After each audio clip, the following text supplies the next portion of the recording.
किस्सा कुर्सी का सीएम कौन। नमस्कार, मैं हूं आशीष सिन्हा, यूपी के देवरिया जिले से। देवरिया जिले में 7 विधानसभा सीट है, जिसमें से 5 पर सपा, 1 पर कांग्रेस और 1 पर भाजपा है। पहले इस जगह को चीनी का कटोरा कहा जाता था, अब चीनी रही नहीं, बचा तो केवल कटोरा। हमारे साथ आज देवरिया की जनता है, साथ ही कांग्रेस, सपा, बीजेपी, बसपा और राष्ट्रीय लोकदल के प्रतिनिधि हैं। कांग्रेस से हमारे साथ हैं अखिलेंद्र शाही जी, सपा से हैं गजाला लारी जी जो विधायक हैं रामपुर कारखाना से, बीजेपी से हैं महेंद्र यादव जी, बसपा से मुमताज जी और राष्ट्रीय लोकदल से डॉक्टर कृष्णा जायसवाल जी। सबसे पहला सवाल रहेगा सपा से गजाला लारी जी से। मैडम ये बताइएगा, 5 सालों में कितना विकास हुआ है? 5 सालों में जो विकास हुआ है वो जनता देख रही, जनता जानती है, क्योंकि 4 साल पहले सबसे बड़ा जो मुद्दा यहाँ का था बिजली का, और जो माननीय मुख्यमंत्री श्री अखिलेश यादव ने जो वादा किया था कि हम गाँव को 18 घंटे बिजली देंगे, आज यहाँ पर लोग बैठे हैं, आप आसानी से पूछ सकते हैं। 18 घंटे बिजली मिलती है आप लोगों को? ज्यादातर हाथ जो हैं वो नहीं की ओर इशारा कर रहे हैं। ज्यादा हाथ हाँ के आप ध्यान से देखिए, पीछे अपने देखिए। नहीं, मैं आपके चश्मे से नहीं देख पाऊंगा, मैं अपने चश्मे से देख रहा हूँ। ज्यादातर जो हाथ है वो नहीं की ओर इशारा कर रहे हैं। मैं वो इस सरकार के विरोधी लोग हैं। अच्छा, इस सरकार के विरोधी लोग हैं। चलिए सहयोगी से ही बात कर लेते हैं, अब तो आप सहयोगी हो गए हैं। अखिलेंद्र जी बताइएगा कितना विकास हुआ है? निश्चित रूप से जो पिछले की सरकार रही है वो अखिलेश जी की सरकार रही है। जब हमारे नेता राहुल गांधी जी को ये लगा कि अखिलेश जी 5 सालों में अच्छा काम कर रहे हैं, इसलिए हम समझौता करके आज विकास के रास्ते पे पुनः चलने के लिए उत्तर प्रदेश में। अखिलेंद्र जी, राहुल गांधी को ये नहीं लगा कि अखिलेश यादव अच्छा काम कर रहे हैं, राहुल गांधी को ये लगा कि 28 साल का सूखा नहीं खत्म होने वाला, सपा के साथ गठजोड़ कर लेते हैं, इज्जत बच जाएगी हमारी। ये आपकी सोच हो सकती है, ये जनता की सोच नहीं है, क्योंकि आप देखें जो विकास हुआ है उत्तर प्रदेश में, जो विकास हुआ है निश्चित रूप से एक नौजवान ही कर सकता है। चुनाव के आखिरी दौर में ऐसा क्यों हुआ? नहीं, ये बात तो पहले से चल रही थी और हम लोगों ने रिहर्सल भी उसी तरह से किया था कि नौजवानों के साथ, हमारे साथ राहुल गांधी जी थे, प्रियंका जी लगी हुई थी कि उत्तर प्रदेश को कैसे सरवाइव किया जाए और अच्छा बनाया जाए। उन्होंने लगा कि एक अच्छा मुख्यमंत्री है जो अच्छा काम कर रहा है, और देश में जो आज सांप्रदायिक ताकतें हैं जो हमारे देश को बांटना चाहती हैं, उनसे लड़ाई लड़ने के लिए हमको एक होके काम करने की आवश्यकता है। इसलिए हम एक होके आज चुनाव लड़ने जा रहे हैं और आने वाले दिनों में उत्तर प्रदेश के मुख्यमंत्री अखिलेश यादव होंगे और हम मिलकर उत्तर प्रदेश का और विकास करेंगे। चलिए बीजेपी से महेंद्र यादव जी। महेंद्र जी ये बताइएगा विकास कितना हुआ है 5 सालों में देवरिया का? विकास बिजली के विषय में दीनदयाल ज्योति योजना के तहत 18,000 गांवों को पूरे नहीं हुआ था, जिसमें बिजली पहुंचाने का केंद्र सरकार ने पैसा दिया। अब बकिया लोग जो कार्यदायी संस्था है, प्रदेश सरकार है, कितना की है बिजली के विषय में आप सुने ही है कि कितनी बिजली मिलती है। और पहला सवाल जो आपने कहा कि चीनी का कटोरा, देवरिया में चीनी का उद्योग कैश क्रॉप में रूप में, नगदी फसल के रूप में चीनी मिलें देखी जाती थी। आप जानते हैं जब भारतीय जनता पार्टी की सरकार थी तो एक भी चीनी मिलें बंद नहीं हुई। सपा बसपा की सरकार में ही चीनी मिलें बेच दी गई। और मैं ये भी कहना चाहता हूं कि भटनी, देवरिया और बैतालपुर की चीनी मिलें 31 करोड़ 98 लाख में बिकी। मैं दावे के साथ कह सकता हूं कि एक चीनी मिल का दाम उसके जमीन से लेकर, उपकरण से लेकर के। आपने क्या किया किसानों के लिए? सेंटर ने जो है नहरों में पानी के लिए नोटबंदी करा दी, लोगों को लाइन में खड़ा कर दिया, उसके अलावा उपलब्धि बताइए क्या किया? हमने नोटबंदी कराया। नोटबंदी किसान नहीं, आपने देखा होगा नोटबंदी से किसान लाइन में है, परेशानी हुई। लेकिन जब कोई व्यवस्था लाई जाती है तो कुछ परेशानियां होती हैं, लेकिन नोटबंदी से ज्यादा परेशान कौन था? विपक्षी लोग। एक बात बताइए, आप यूपी में चुनाव लड़ रहे हैं, आपके पास सीएम का तो चेहरा भी नहीं है। मेरे पास इतने सीएम के चेहरे हैं। कहाँ है? कौन है? कौन नहीं है हमारे वहाँ? मोदी जी के अलावा, मोदी जी के नाम पर चुनाव लड़ रहे हैं आप बस। मोदी जी के अलावा हमारे पास राजनाथ सिंह, कलराज मिश्र से लेकर के सीएम प्रोजेक्ट क्यों नहीं कर रही है? जिस तरह बसपा कर रही है, सपा कर रही है, सीएम बीजेपी प्रोजेक्ट क्यों नहीं कर रही? हम 1 मैन पार्टी नहीं है। 1 मैन पार्टी एक व्यक्ति की पार्टी नहीं है। और हमारे संसदीय दल विधायक जाएंगे, उसमें चुनकर ही जिसको सारे विधायक चाहेंगे वो जीत के लेकर आप श्योर नहीं है कि जीतेंगे कि नहीं?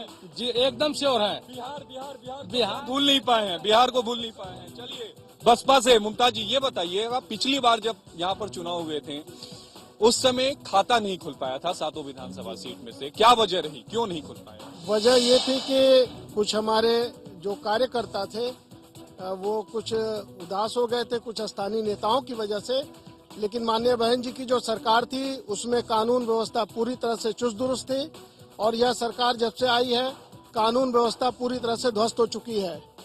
और जिसका उदाहरण मैं बता दूं कि समाजवादी के विधायक पथरदेवा के हैं, उनकी सरकार में ही महुआडी चौकी फूकी गई।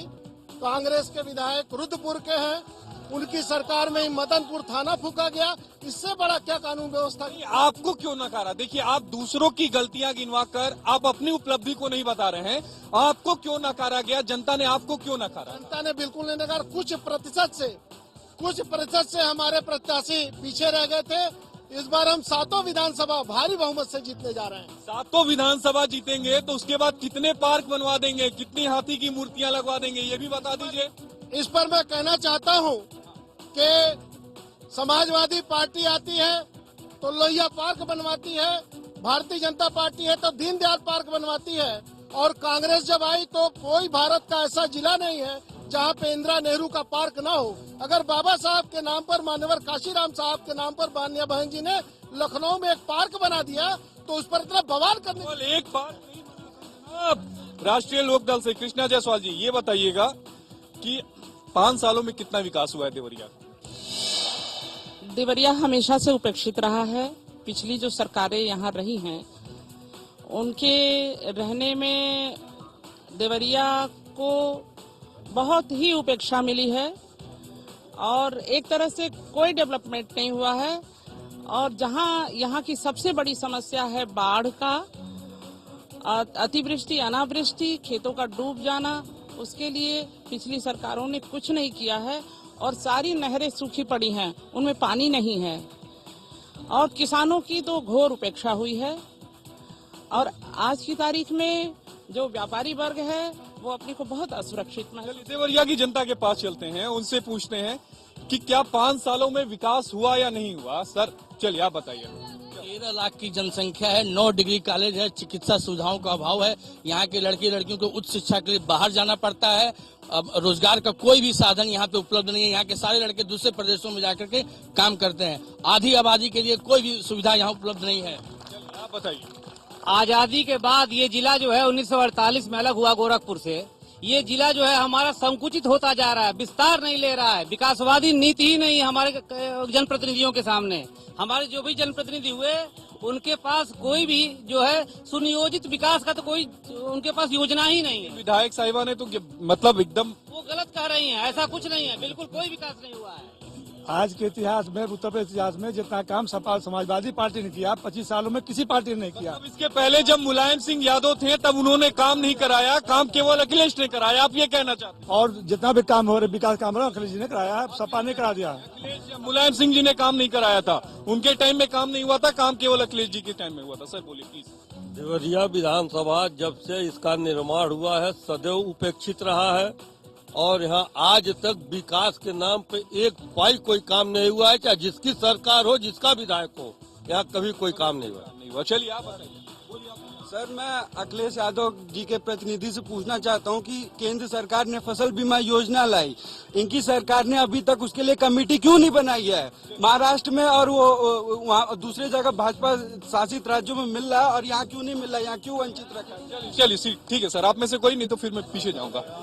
चलिए आप बताइए, जल्दी बताइए। चलिए। मेरी अवस्था 80 वर्ष की हो गई है। मैं विपिन बकरतुंड हूँ। मैं देश की गिरती हुई राजनीति से चिंतित हूँ और दुखी हूँ।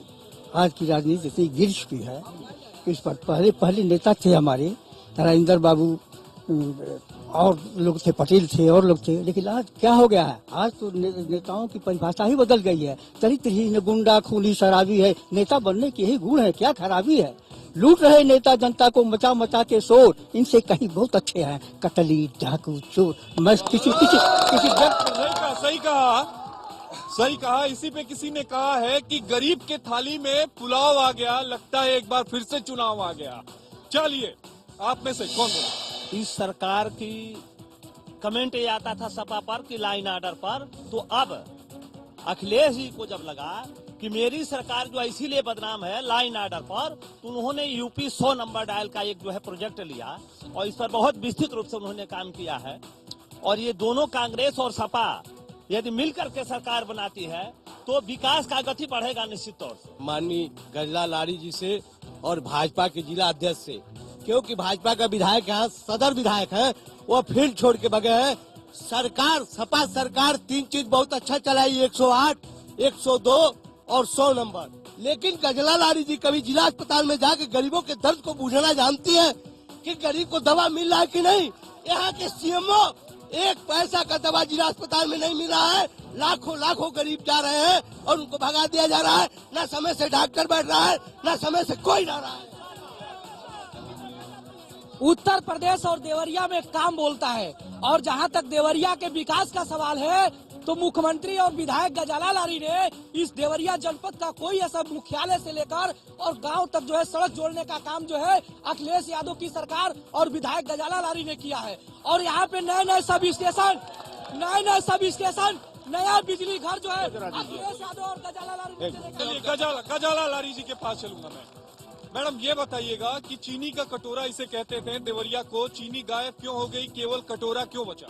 देखिए, जो बीएसपी की सरकार थी, हमारे क्षेत्र में भटनी शुगर फैक्ट्री था और वहाँ बहुत अच्छे बहुजन समाज पार्टी ने 31 करोड़ में उतनी बड़ी जमीन और उतने बड़े मिल का उन्होंने सौदा कर दिया और वहाँ उनका एक स्मगलर है, उसने उस जमीन को खरीद लिया था। हम लोगों ने आंदोलन करके उस फैक्ट्री के सामानों को बचाने के लिए हम लोगों ने आंदोलन किया, जिससे कि वहाँ का सामान, वहाँ का सब मशीनरी बची हुई है।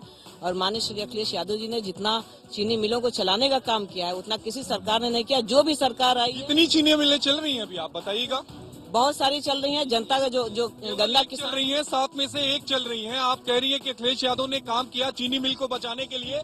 अगर काम किया तो चीनी मिलें क्यों नहीं चल? नहीं, मेरा सवाल वो नहीं है मैम। मेरा सवाल बड़ा साफ है कि चीनी मिल को बचाने के लिए अखिलेश सरकार ने क्या किया? बहुत कुछ किया। गन्ना किसानों से यहाँ पूछिए, वो बैठे हुए हैं। बहुत सारे चीनी मिलों को बचाया उन्होंने। प्रतापपुर चीनी फैक्ट्री को चलाया, जो कि एक ही चीनी फैक्ट्री क्यों चल रही है, मैं यही जानना चाह रहा हूं। इसके पहले बीएसपी ने सारा शुगर फैक्ट्री बेच के सामान निकाल के खा गए। जी, ये बताइए, आप लोग चीनी फैक्ट्री बेच के उसका पैसा खा गए, आरोप आप पे लगाए जा रहे हैं। जो बैतालपुर की चीनी मिल है वो कपड़ा मंत्रालय भारत सरकार के अंतर्गत आती है और वो चीनी मिल काफी दिनों से घाटे में चल रही थी और यहाँ जो चीनी मिलें थी वो काफी घाटे में चल रही थी। उसको देखते हुए हमारी सरकार ने निर्णय लिया कि जो चीनी मिलें घाटे में चल रही हैं और किसानों का बकाया पैसे का भुगतान नहीं करें, उन्हें बेच दिया जाए। चलिए, आप कुछ कहना चाह रहे हैं? अब जैसे हमारे मुमताज भाई ने कहा कि बैतालपुर चीनी मिल कपड़ा मंत्रालय की, लेकिन आप स्वयं जानते हैं मुमताज भाई, गजाला जी बैठे हुए हैं, कि बैतालपुर, देवरिया और भटनी यूपी कारपोरेशन की चीनी मिलें हैं। ये सही बात है कि जिन भी परिस्थितियों से बहन मायावती जी के शासन काल में ये चीनी मिलें बिकी, लेकिन सपा की सरकार आई, जांच बैठाई, जांच कुछ दिन चली, लेकिन पता नहीं किस मैनेजमेंट के तहत वो जांच भी ठंडे बस्ते में चला गया। आपने क्या किया उसके बाद जब जांच ठंडे बस्ते में चली? चूँकि पूरा मेरा कहना है कि मैं ये जानना चाह रहा हूँ, अगर जांच ठंडे बस्ते में चली गई तो आपने क्या किया? दौरिया से लेकर के आंदोलन किया, धरना दिया। और यही नहीं, केंद्र सरकार जो भी पैसा देती है, कार्यदायी संस्थाएं प्रदेश सरकार होती है। प्रदेश सरकार जो भी सड़क की बात हो रही है, जो भी जो है पुल पुलिया की बात हो रही है, प्रधानमंत्री ग्रामीण सड़क योजना, पहली बार अटल जी ने, आपको याद होगा कि गांव से जोड़ने का काम अटल जी की सरकार। तो हम बिजली योजना में राजीव गांधी पे चले जाएं, कहने का मतलब यही है। चलिए अखिलेंद्र जी, ये बताइएगा, चीनी मिलें क्यों नहीं शुरू हो पाई?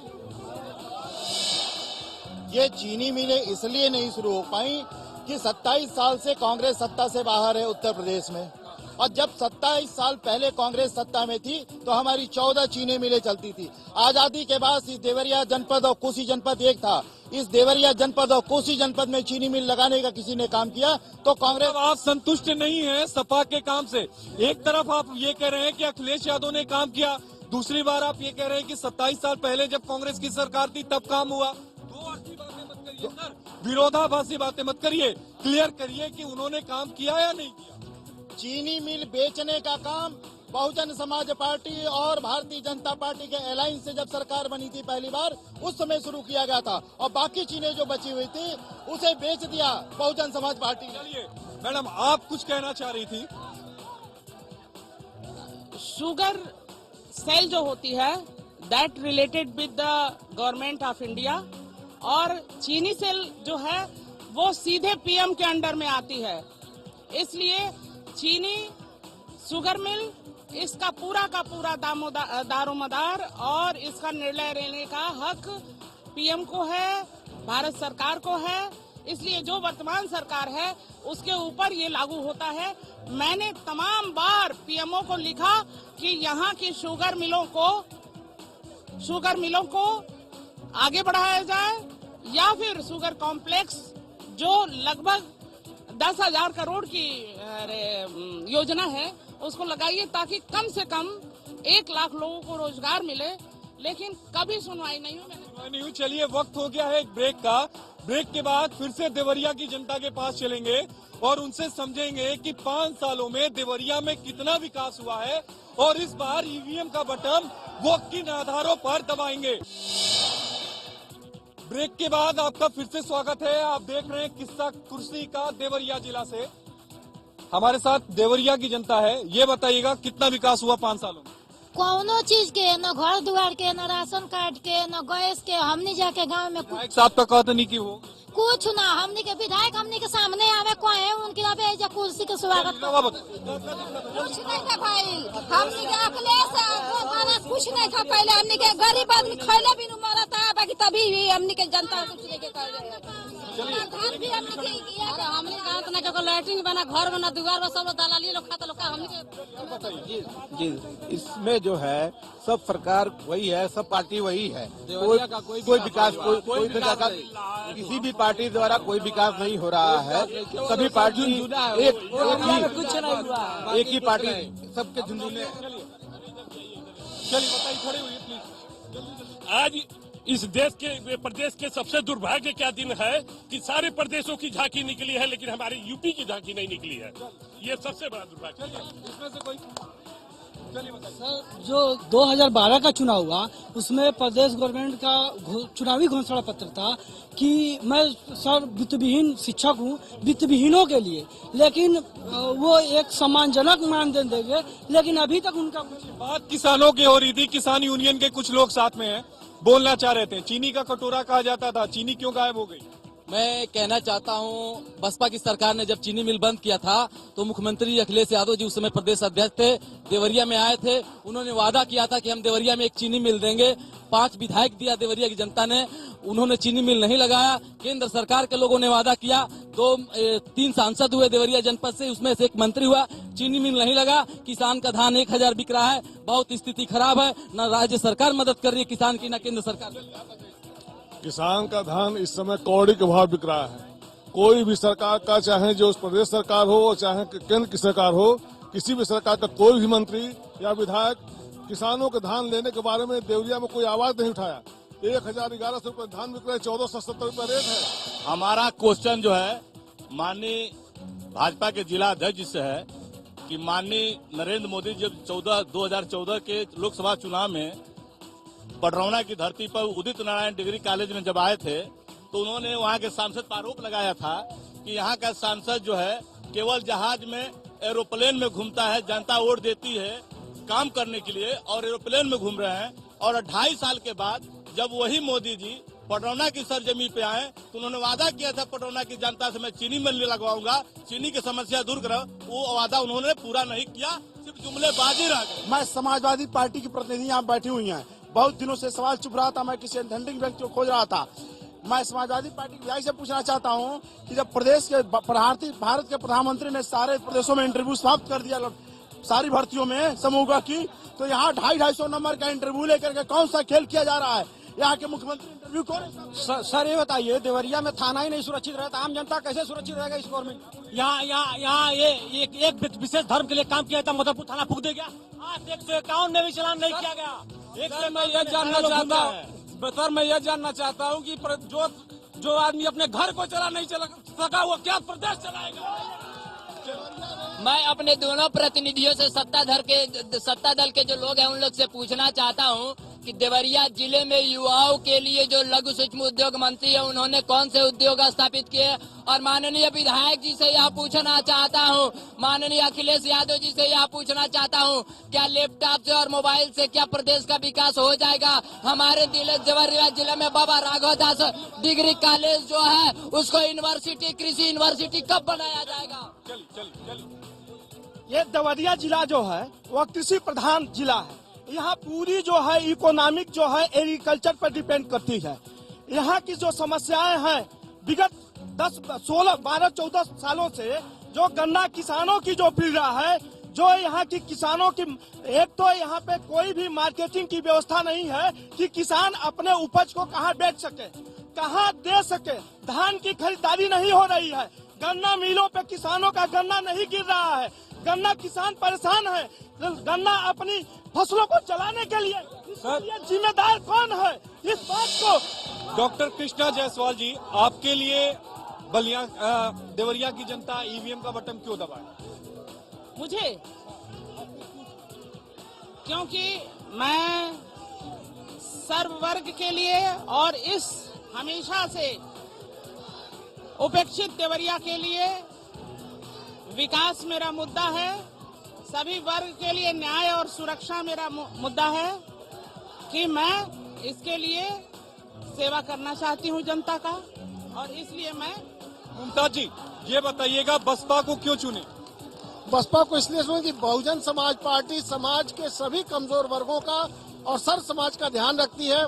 जब से समाजवादी पार्टी की सरकार आई है, पिछड़ी जाति, दलित समाज के और अल्पसंख्यक और सामान्य जाति के बच्चों के वजीफे बंद कर दिए गए हैं और किसी भी वर्ग की कोई कार्य नहीं हो रहा है। केवल सतही बातें की जा रही हैं और चुनावी वादों की तरह से काम किए जा रहे हैं। चलिए, बीजेपी से महेंद्र यादव जी, आपके लिए जनता ईवीएम का बटन क्यों दबाए? विकास के नाम पर, सुशासन के नाम पर, देश की प्रगति के नाम पर, और 2017 में जनता फिर जो है कमल की बटन दबाएगी। सुशासन के लिए, विकास के लिए, गुंडा राज और भ्रष्टाचार खत्म करने के लिए। लेकिन एक बड़ा जेन्युइन सा सवाल उठता है कि यूपी में बीजेपी ने शून्य से शिखर तक का सफर भगवान राम के नाम पर तय किया था, लेकिन इस बार नाम पीछे छूट गए हैं, विकास की राह पर आगे बढ़ी है। ऐसे में आपको लगता है कि इस बार फिर आप सत्ता तक पहुंच पाएंगे? बिल्कुल, विकास के नाम पर भी हम सत्ता के पास पहुंच पाएंगे। विकास के नाम पर ही सत्ता के और सुशासन के नाम पर ही सत्ता पहुंच पाएंगे। लारी जी, सपा को देवरिया की जनता क्यों चुनी? इसलिए कि समाजवादी पार्टी में विकास का काम होता है। श्री अखिलेश यादव जी ने जो विकास का काम किया है, बच्चों को जिन्होंने लैपटॉप दिया है और स्मार्टफोन उन्होंने देने का वादा किया है, और आप देखेंगे कि यहाँ जितनी भी सड़कें थी सब गड्ढा मुक्त हो गई हैं। लेकिन एक बात सवाल उठता है मैम, लैपटॉप से तो पेट नहीं भरा जा सकता, रोजगार का क्या हुआ? रोजगार के उसमें भी उन्होंने काफी नौकरी दिया है, उन्होंने लाखों लोगों को नौकरियां दी हैं, और नौकरी इतना ट्रांसपेरेंट कि ऑनलाइन जाके फॉर्म भरते हैं, उसके बाद जब उसमें वो पास होते हैं तो उनकी काबिलियत, उनके मेरिट के हिसाब से उन्हें नौकरी मिलती है। बिल्कुल बीच में जो सोर्स और दलाली का जो काम था वो सब उन्होंने खत्म। कहना चाहते, हमारे भाइयों ने कहा कि केंद्रीय मंत्री लघु उद्योग, मैं इस पर कहना चाहूंगा कौशल विकास की जो है लोगों के लिए, आप देखे होंगे कि ITI के सामने जो कृषि मंडी की सड़क जाती है वहां पर प्रशिक्षण केंद्र खोला है, और मैं दावे के साथ कहा वहां से प्रशिक्षण लेकर के लघु का मुद्रा योजना से पैसा लेकर के अपना स्वयं अपने पैरों पर खड़ा हुए हैं। दूसरी चीज कि आपने देखा होगा 1500 नौजवानों को रोजगार मेला के रूप में आहूत किया और 1500 बेरोजगारों को नौकरी देने का काम हमारे मंत्री जी ने किया। देखिए, माननीय मुख्यमंत्री जी का नाम उनका काम बोलता है, ये बिल्कुल स्पष्ट हो चुका है। तमाम जो युवा हैं आप देखते हैं उनके साथ जुड़े हुए हैं। अब वो चाहते हैं कि ऐसे लोकप्रिय मुख्यमंत्री जी दोबारा आवे और उत्तर प्रदेश का ज्यादा से ज्यादा उनके रहने में विकास हो सकेगा। बिजली की समस्या इतनी ज्यादा थी, आज सारे जगहों पर बिजली की समस्या दूर है। इस पूरे देवरिया में बहुत खराब कंडीशन था। 132 का मैंने खुद अपने क्षेत्र में 33 करोड़ की लागत से मैंने बनवाया है। सुचारू रूप से वहाँ बिजली सबको मिल रही है। तो मैं यही कहना चाहती हूँ कि मुख्यमंत्री का काम बोलता है। ठीक है, अखिलेंद्र जी ये बताइएगा कि कांग्रेस को जनता क्यों चुने? कांग्रेस को जनता इसलिए चुने कि देवरिया जनपद में हमारा एक ही विधायक है, उसने रिकॉर्ड स्थापित कर दिया काम कराने का। तो में भी आपने रिकॉर्ड स्थापित किया था घोटालों का। नहीं, वो तो घोटाले हर सरकार में, हमारे सरकार में तो जो घोटाले हुए, जिन मंत्रियों ने घोटाले किए उन्हें हमने बंद कर दिया। इस सरकार में आपके नहीं, कांग्रेस के शासनकाल में जो घोटाले हुए, 2G घोटाला हुआ, कोयला घोटाला हुआ, वैसे घोटाले तो कभी हुए ही नहीं थे। ये घोटाले तो सीबीआई जांच कर रही है, फैसला तो आने दीजिए। पानी का पानी, दूध का दूध हो जाएगा। ये आज पूर्व प्रधानमंत्री मनमोहन सिंह तक भी पहुंची थी। अरे ये को भी समन जारी हुआ था बतौर आरोपी दिल्ली की पटियाला हाउस कोर्ट से। सम्मन जारी होना अपराध सिद्ध होना नहीं होता है। एक तरफ प्रथम दृष्टिया अगर कोई सबूत मिलते हैं तो ही समन जारी होता है। बहरहाल सवाल यही है कि आपको जनता क्यों? सबसे बड़े घोटालेबाज माल्या को मोदी जी ने भगा दिया। इससे बड़ा घोटाला क्या हो सकता है? 6,000 करोड़ और 2 लाख करोड़ में फर्क होता है सर। 77,000 करोड़ रुपया तो अमीरों का माफ कर दिया गया। इसके बाद से क्या कहते हैं मोदी जी? हम तो किसानों का पैसा माफ किए हैं और हमारी सरकार ने घोषणा किया है कि उत्तर प्रदेश में हमारी सरकार बनेगी तो कर्जा माफ करेंगे, बिजली का बिल हाफ करेंगे और समर्थन मूल्य का हिसाब करेंगे। हम इस बात की वादा लेकर आज चुनाव मैदान में आए हुए हैं। देवरिया की जनता को आपने सुना, साथ ही हमारे प्रतिनिधियों को भी सुना। बीजेपी, कांग्रेस, बसपा सारे प्रतिनिधियों को आपने सुना, सपा की विधायक साहिबा को आपने सुना। देवरिया में 2 अहम मुद्दे हैं। पहला है चीनी मिल का। लोगों का कहना है कि पहले 7 चीनी मिलें हुआ करती थी, अब केवल 1 काम करती है। चूंकि कृषि आधारित बेल्ट है, इसलिए लोगों का कहना है कि गन्ने का जो समर्थन मूल्य है, इसके अलावा धान वगैरह का जो समर्थन मूल्य है वो नहीं मिल पाता। रोजगार दूसरी अहम समस्या है। इन सारों मुद्दों को लेकर जनता इस बार ईवीएम का बटन दबाएगी और तय करेगी कि उसका नेता कौन होगा। कैमरामैन सुंदर के साथ आशीष सिन्हा, इंडिया न्यूज देवरिया।